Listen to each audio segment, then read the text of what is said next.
ایک سفر میں حضور علیہ الصلوۃ والسلام اور اصحاب گامزن تھے کہ راستے میں قیام کیا تو ایک قبیلے کی صلح کروانے کے لیے حضور علیہ السلام تشریف لے گئے.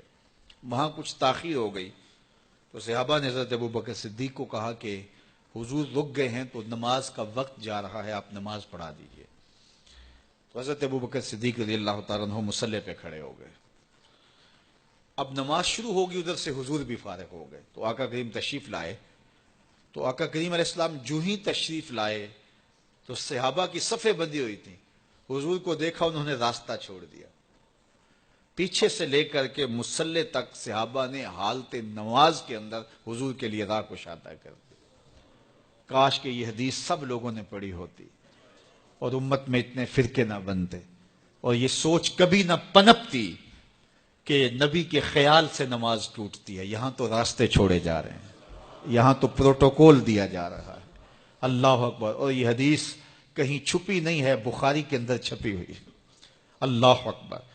آقا کریم علیہ السلام تشریف لائے تو صحابہ نے راستہ چھوڑنا شروع کر دیا. نماز بھی چل رہی ہے اور حضور کا راستہ بھی چھوڑ رہے ہیں. بالکل حضرت ابوبکر صدیق کے پیچھے آ کے حضور کھڑے ہو گئے. وہ ابو بکر لا یلتفت یمینا ولا یسارا، جب آپ نماز پڑھتے تھے تو نہ دائیں دیکھتے نہ بائیں دیکھتے، پوری توجہ انہماک ہوتا. وہ اپنی کیفیات کے جہان میں ڈوبے تھے اور حضور آ کے پیچھے کھڑے ہو گئے. صحابہ نے اپنے ہاتھوں کی پشت پہ ہاتھ مارنے شروع کر دیے.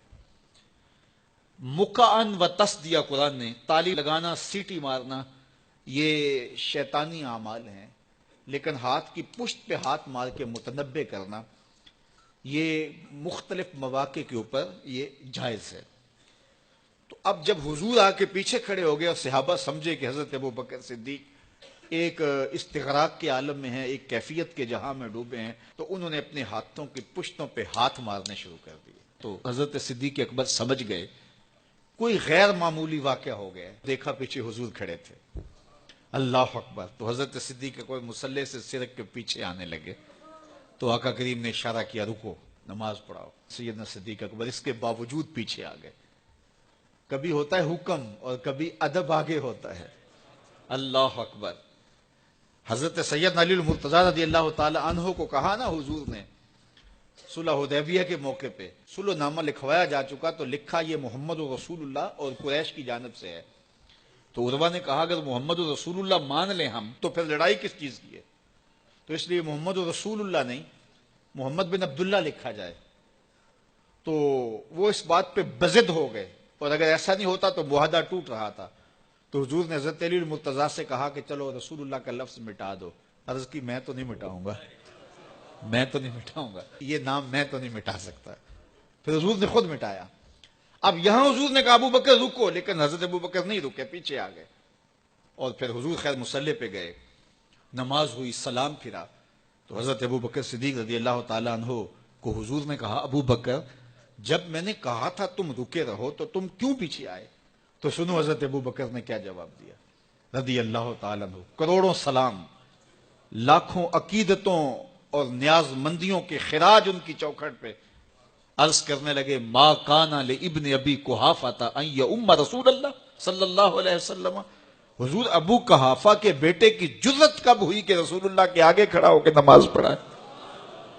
یہ ابو قحافہ کے بیٹے کی ہمت کب ہوئی کہ رسول اللہ کے سامنے کھڑا ہو کے نماز پڑھائے؟ تو ادب پہلا کرینہ ہے محبت کے کرینوں میں.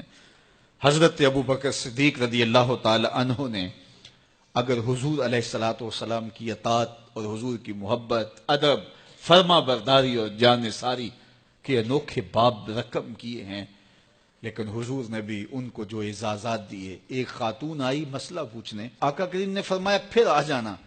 اس نے کہا پھر آؤں اور آپ نہ ملیں؟ تو کہا میں نہ ملوں ابو بکر تو ملیں گے نا. اللہ اکبر. تو اپنے بعد اشارہ دے دیا ان کی طرف کہ میرے بعد میرا نائب ابو بکر ہے. اللہ اکبر. عزتوں کی مسند اور عزتوں کی معراج اور عزتوں کے مقام پہ سیدنا صدیق اکبر رضی اللہ تعالی عنہ کو بٹھایا.